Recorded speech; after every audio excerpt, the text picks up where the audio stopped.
Welcome to learning school by Sachin. हम पढ़ रहे थे इंडियन आर्ट्स के बारे में। लास्ट लेक्चर में हमने कवर किया था इंडियन ब्रॉन्ज स्कल्पचर के बारे में। इस लेक्चर में हम कवर करेंगे इंडो इस्लामिक जो आर्किटेक्चर था उसके बारे में। तो लेक्चर हमारा 8 है, इसे हम दो भागों में कवर करेंगे। लेक्चर 8 पार्ट 1 है ये, इंडो इस्लामिक आर्किटेक्चर के कुछ पहलू। 7वीं और 8वीं शताब्दी ईसा पूर्व में इस्लाम स्पेन और भारत की ओर वो फैल गया था। यद्यपि 8वीं शताब्दी ईस्वी पूर्व तक मुसलमानों ने सिंध, गुजरात आदि में निर्माण शुरू कर दिया था। यानी कि जो 7वीं 8वीं शताब्दी में जो इस्लाम धर्म था वो स्पेन और भारत में धीरे धीरे फैल चुका था।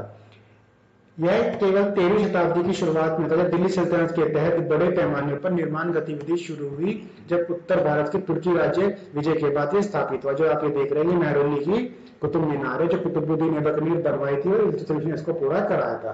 1192 में जब तराइन का दूसरा युद्ध होता है तो जो उसमें मोहम्मद गोरी विजय हो जाता है तो भारत में दिल्ली सल्तनत के यानी कि मुसलमानों का यानी इस्लाम धर्म का आगमन पूरी तरीके से हो जाता है। उसके बाद जब 1206 ईस्वी में मोहम्मद गोरी की मृत्यु हो जाती है तो वो क्या करता है, उसका जो गुलाम होता है कुतुबुद्दीन वो दिल्ली का सुल्तान बन जाता है और वो कुतुब मीनार बनाता है। तो यहाँ से दिल्ली सल्तनत शुरू हो जाती है। 12वीं शताब्दी तक भारत भव्य सेटिंग्स में स्मारक के निर्माणों से पहले से ही परिचित था। कुछ तकनीक और अलंकरण प्रचलित और लोकप्रिय जैसे कि एक सपाट छत, एक छोटे उछले गुंबद का समर्थन करने के लिए कलेशनी कोष्टक, स्तंभ और लिटलेंस का प्रयोग यानी कि भारत में पहली बार देखा गया। जबकि मेहराब क्या होती है, इस तरीके की आकृति होती है, मेहराब होती है लकड़ी और पत्थर के आकार के थे। ये शीर्ष संरचना का भार सहन करने में असमर्थ थे। अब हालांकि निर्माण का चापाकल धीरे धीरे से पेश किया गया था जिसमें मेहराब गुंबदों के वजन का समर्थन कर सकते थे। यानी कि जो ये मेहराब है जो उसके ऊपर आपने गुंबद बनाई वो उसका सपोर्ट को सह सकते थे। इस तरह के मेहराबों का निर्माण वोसाइसर यानी कि इंटरलॉकिंग ब्लॉक इस श्रृंखला के साथ किया जाना चाहिए। किस्तोनी से सुसज्जित होना चाहिए। गुंबदों जो कलम के टुकड़ों और जड़ों पर टिके हुए थे जिसने बड़े बड़े स्थानों को फैला दिया। इससे क्या हुआ कि आंतरिक भाग खंभों से मुक्त हो गए। यानी कि जो गुंबद है अब ये जो हमारे पिलर होते थे ये उस पर ना डिपेंड होकर ये जो हमारी बिना वो मेहराब होती है उस पर डिपेंड करने लगे। तो इससे क्या हुआ जो वो खंभे थे वो अंदर से हटने लगे, उनसे मुक्त होने लगे। इन प्रवासों और विजय का एक उल्लेखनीय पहलू यह था कि मुसलमानों ने स्थानीय संस्कृति और परंपराओं की एक विशेषताओं को अवशोषित किया। उन्हें अपने समय स्वयं के स्थापत्य प्रथाओं के साथ उन्होंने जोड़ दिया, उन्होंने मिक्स कर दिया इंडिया के साथ। इस प्रकार वास्तुकला के क्षेत्र में वास्तुशिल्प तत्वों की स्वीकृति, अस्वीकृति या संशोधन की निरंतर हस्तक्षेप के माध्यम से कई संरचनात्मक तकनीकों, शैलीगत आकृति और सतह की सजावट का मिश्रण आया। कई शैलियों को प्रदर्शित करने वाली इन स्थापत्य संस्थाओं या श्रेणियों को इंडो इस्लामिक वास्तुकला या इंडो सर्सियन के रूप में जाना जाता है। यानी कि इसमें इंडिया जो इस्लामिक वास्तुकला था उसका मिक्सअप हो गया। हिंदू ने अपने धार्मिक विश्वास के हिस्से के रूप में हर जगह कई रूपों में भगवान की अभिव्यक्ति की कल्पना की है। जबकि जो मुसलमान थे वो केवल मोहम्मद साहब को ही अपना पैगंबर मानते थे तो उन्होंने केवल इन्हीं के ही वहां पर उन्होंने वो किया। तो इसलिए हिंदुओं ने सभी सतहों पर मूर्तियों के चित्र सजाए। मुसलमानों ने क्या किया, उन्होंने कहीं पर भी जीवित रूपों को दर्शाने के लिए मना कर दिया। क्योंकि वो आप कभी भी देखना जो उनकी मस्जिद वगैरह होती है वहां पर आपको कभी कोई तस्वीर या मूर्ति देखने को नहीं मिलेगी। उनके धार्मिक और वास्तुकला विकसित की जिसमें अरबी ज्यामितीय पैटर्न और प्लास्टर और पत्थर पर सुलेख शामिल थे।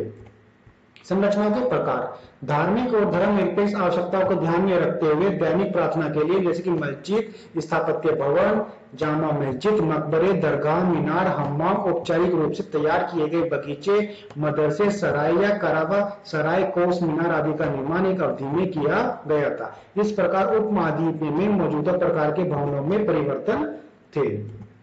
भारतीय उपमहाद्वीप में स्थापत्य की इमारतें दुनिया में कई और धनी लोगों द्वारा बनाई गई थी। वे आरोही क्रम में शासक और कुलीन और उनके परिवार, व्यापारी संघ, ग्रामीण, अभिजात वर्ग और एक पंथ के भक्त थे।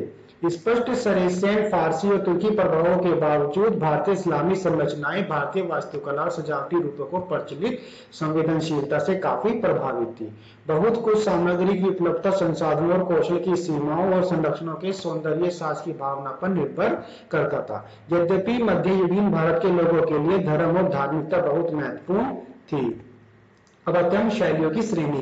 जो इंडो इस्लामिक वास्तुकला के अध्ययन को प्रारंभिक रूप से शाही शैली है, वो कौन सी है? वो दिल्ली सल्तनत वाली शाही शैली कहलाती है। इस जो स्लाइड आप देख रहे हैं, यहीं से आपको कम से कम भी बहुत सारे क्वेश्चन फ्रेम हो जाएंगे। बहुत डीपली क्वेश्चन जो बनते हैं वो आपको यहाँ से मिल जाएंगे। जैसे कि शाही शैली किसे कहा जाता है? जो दिल्ली सल्तनत वाली शैली थी उसको शाही शैली कहा जाता है। प्रांतीय शैली आपकी मांडू, गुजरात, बंगाल और जौनपुर वाली प्रांतीय शैलियां हैं। मुगल शैली कौन कौन सी थी? दिल्ली, आगरा और लाहौर वाली आपकी मुगल शैली है। और दक्षिण शैली कौन सी है? बीजापुर और गोलकुंडा में वर्गीकृत किया गया है। तो चार शैली। शाही शैली कौन सी है? दिल्ली सल्तनत वाली। प्रांतीय शैली मांडू, गुजरात, बंगाल और जौनपुर वाली। मुगल शैली है आपकी दिल्ली, आगरा और लाहौर वाली जितनी भी इमारतें वो आपकी मुगल शैली की हैं। और दक्षिणी शैली जो बीजापुर गोलकुंडा में वर्गीकृत किया गया है। ये श्रेणियां अपरिवर्तनीय स्लॉट्स में डालने के बजाय स्थापत्य शैली की विशेषताओं को बेहतर ढंग से समझने में मदद करती है। अब हम डालते हैं वास्तु प्रभाव। प्रांतीय शैली में जौनपुर के बंगाल की जो वास्तुकला को विशिष्ट माना जाता है। कहा जाता है गुजरात में संरक्षण उधार लेने वाले तत्वों के लिए एक स्पष्ट क्षेत्रीय चरित्र है, जैसे कि तोरण, मेहराब में लिंटल्स, घंटी और चैन रूपांतरण की नक्काशी और कब्रों, मस्जिदों, दरगाहों के लिए पेड़ों को चित्रित करने वाले नक्काशीदार फलक हैं। सरखेज के शेख अहमद खट्टू कहा गया है? ये सरखेज के हैं, तो इनका नाम है शेख अहमद खट्टू की 15वीं शताब्दी की सफेद संगमरमर की दरगाह प्रांतीय शैली का एक अच्छे उदाहरण है। तो शेख अहमद खट्टू कहाँ के हैं? ये सरखेज के हैं। कौन शताब्दी के हैं? 15वीं शताब्दी के हैं। सजावटी रूप। इन रूपों में चीरा या प्लास्टर के माध्यम से प्लास्टर पर डिजाइन शामिल है। डिजाइन या तो सादे छोड़ दिए गए हैं या रंगों से ढके हुए हैं। रूपांकन को भी पत्थर पर चित्रित या उकेरा गया था। इन रूपांकनों में उपमहाद्वीपीय और बाहर के स्थानों, विशेष रूप से ईरान, फूलों की किस्में शामिल थी। यानी कि जो आप ये देख रहे हैं ये आपको डोरा पैनल है आगरा की वॉल पर। मेहराब के आंतरिक वक्रों में कमल की कली के किनारे का उपयोग बहुत लाभ के लिए किया गया था। दीवारों को सरू, चिनार और अन्य पेड़ों के साथ साथ फूलों के गुलदस्ते से भी सजाया गया था। तो आप ये जो डायग्राम में देख रहे हैं डोरा पैनल है आगरा की वॉल पर। वस्त्रों और कालीनों पर भी छत को सजाने वाले फूलों के रूपांतरण के कई जटिल डिजाइन पाए जाते हैं। 14वीं, 15वीं और 16वीं शताब्दी में दीवारों और गुंबदों की सतह पर टाइलों का भी उपयोग होना शुरू हो गया था। तो ये क्वेश्चन बन सकता है कि टाइलों का उपयोग कौन सी सदी से शुरू हुआ था? तो ये 14वीं, 15वीं और 16वीं शताब्दी में ही इनका उपयोग शुरू हो गया था टाइलों का। लोकप्रिय रंग जो थे वहां के वो नीला, फिरोज और हरे, पीले थे। तो ये क्वेश्चन बन सकता है कि उस टाइम के लोकप्रिय रंग कौन से थे? तो नीला, फिरोजा, हरे और पीले थे। इसके बाद जो टेसेलेशन यानी कि मोजेक डिजाइन और पेतरा डोरा की तकनीकों का उपयोग सतह की सजावट के लिए किया गया। विशेष रूप से दीवारों के डोडो पैनल में कभी कभी लेपिस लाजुली का उपयोग आंतरिक दीवारों या छतरियों पर किया जाता है। जो आप ये देख रहे हैं ये डोडा, ये आपका पेतरा डोरा का वर्क है आगरा की वॉल पर। अन्य सजावटों में अरबी सुलेख और उच्च और निम्न रात नक्काशी और जाली का प्रचुर उपयोग शामिल है। जो आप ये देख रहे हैं ये आमेर का फोर्ट के अंदर की ये जाली की नक्काशी है। उच्च रात नक्काशी में त्रिआयामी रूप है, यानी कि वो 3 डायमेंशनल है। मेहराब सादे है और स्क्वाट है। जो आप ये देख रहे हैं ये मेहराब है, स्क्वाट है और कभी कभी ऊंचे और नुकीले होते थे। 16वीं शताब्दी के बाद से मेहराबों को ट्रेफिल या कई पत्तों के साथ डिजाइन किया गया था। मेहराब के स्पैंडल को पदक से सजाया गया था। छत केंद्रीय गुंबद का मिश्रण था और उसके ऊपर कमल के फूल की आकृति और एक धातु के पत्थर का शिखर होता था। अब हम कहेंगे निर्माण के लिए सामग्री क्या यूज होती थी। सभी इमारतों की दीवारें बहुत मोटी और बड़े पैमाने पर मलबे की चिनाई से बनी होती थी जो आसानी से उपलब्ध हो जाती थी। इन दीवारों को फिर चूनम या चूने पत्थर के प्लास्टर के साथ कवर किया जाता था। निर्माण के लिए पत्थरों की एक अद्भुत श्रेणी का उपयोग किया गया था, जैसे कि क्वार्ट्ज, बलुआ पत्थर, रफ और संगमरमर आदि। यहाँ से क्वेश्चन बन जाएगा क्वार्ट्ज किसका मिश्रण होता है? तो ये आपका चूना पत्थर का ही मिश्रण होता है। दीवारों को खत्म करने के लिए पॉलीक्रोम टाइलों का उपयोग बहुत लाभ के लिए किया गया था। यानी कि कौन सी टाइल यूज होती थी? वहां पर आपकी पॉलीक्रोम टाइलों का यूज होता था। 7वीं शताब्दी की शुरुआत से निर्माण के लिए ईंटों का भी उपयोग किया जाता था और इस संरचना को अधिक लचीलापन प्रदान करते थे। इस चरण में स्थानीय सामग्रियों पर अधिक निर्भरता थी। अब बात करेंगे हम किलों की। मध्यकाल में किलेबंदी के साथ स्मारक के किले बनाना एक नियमित विशेषता थी, क्योंकि होता क्या था, ये राजा की शक्ति का प्रतीक होता था। जब इस तरह के किले पर एक हमलावर सेना कब्जा कर लेता था तो राजा पराजित शासक या अपनी पूरी शक्ति पर अपनी संगता खो चुका होता था। ऐसा इसलिए होता था क्योंकि उसे विजय राजा के आधिपत्य को स्वीकार करना पड़ता था। चित्तूर, ग्वालियर, दौलताबाद के किले जिसे पहले देवनगरी के नाम से भी जाना जाता था। तो यानी दौलताबाद किस नाम जाना जाता था? देवगिरी के नाम से जाना जाता था। जो सल्तनत काल में तुगलक वंश होता था, मोहम्मद बिन तुगलक, उसने अपनी राजधानी दिल्ली से दौलताबाद शिफ्ट की थी, तो उसने देवगिरी का नाम चेंज करके दौलताबाद कर दिया था। और गोलकुंडा मजबूत इमारतों के कुछ उदाहरण आज भी हैं जो अपनी कल्पना के लिए अद्भुत हैं। किलों के निर्माण के लिए कमांडिंग हाइट्स का उपयोग बड़े लाभ के लिए किया गया था। इन ऊंचाइयों ने क्षेत्र का एक अच्छा प्रक्षेप्य दिया। सुरक्षा के लिए रणनीतिक लाभ, आवासीय और आधिकारिक परिसर बनाने के लिए निर्बाध और निर्बाध स्थान में, साथ ही लोगों में भय की भावना भी पैदा की। इस तरह की स्थलाकृति में बुनी हुई गई अन्य जटिलताएं गोलकुंडा के तरह बाहरी दीवारों पर संकीर्ण बरतते, ताकि दुश्मन को अंदर जाने से पहले इन सभी चरणों को तोड़ना पड़े। तो कहने का मतलब ये है कि जो ये किले होते थे ये इतनी मतलब कि इतनी पावर के साथ बनाए जाते थे, क्योंकि ये राजा की शक्ति का प्रतीक होता था, राजा इसके अंदर बैठता था, इस पे हमले होते थे, तो इसलिए इसको इतनी मजबूत तरीके से बनाया जाता था कि इनको भेदना आसान ना हो। दौलताबाद जो मैंने अभी डिस्कस किया, ये दौलताबाद का किला है।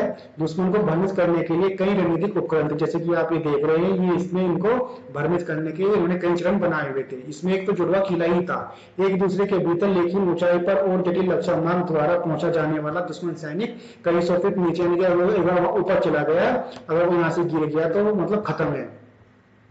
तो एक क्वेश्चन और बन सकता है कि जुड़वा किला कहाँ बने हैं, कहाँ मिले हैं, तो जुड़वा किला दौलताबाद के किले में मिले हैं। फिर हम बात करेंगे ग्वालियर का किला, जिसको अजय किला भी कहा जाता है, क्योंकि इसकी ऊंचाई जो थी वो खड़ी ऊंचाई में इसके असंभव का बना दिया था, यानी जो इसकी ऊंचाई थी वो खड़ी थी, यानी कि इसको जो जीतना था वो काफी मुश्किल था। बाबर ने भी इसकी बहुत ज्यादा तारीफ की थी जब वो यहाँ पर भारत में आक्रमण करने के लिए आया था। जो हमारी देश की वीरांगना है रानी लक्ष्मीबाई, उन्होंने भी अंतिम युद्ध अपने अंग्रेजों के साथ ग्वालियर के किले में ही लड़ा था। चित्तौड़गढ़ एशिया में सबसे बड़ा किला होने का गौरव प्राप्त करता है। इसमें जीत और बहादुरी का प्रतीक स्तंभ या मीनार सहित कई प्रकार की इमारतें हैं। यह कई जल निकायों से भरा हुआ है। किले में प्रमुख लोगों के साथ वीरता के असंख्य कृत्यों को जोड़ा गया है। किलों से जुड़ा दिलचस्प पहलू यह है कि महलों के परिसरों के भीतर शैलीगत और सजावटी प्रभावों को सबसे अधिक उदारता से अवशोषित किया गया था। कमेंट सेक्शन में कमेंट करके बताना आपको ये इंडो इस्लामिक जो ये आर्किटेक्चर का पहलू है ये आपको कैसा लगा। और इसका जो पार्ट बी है, पार्ट बी देखने के लिए सब्सक्राइब करें e learning school. Thanks for watching.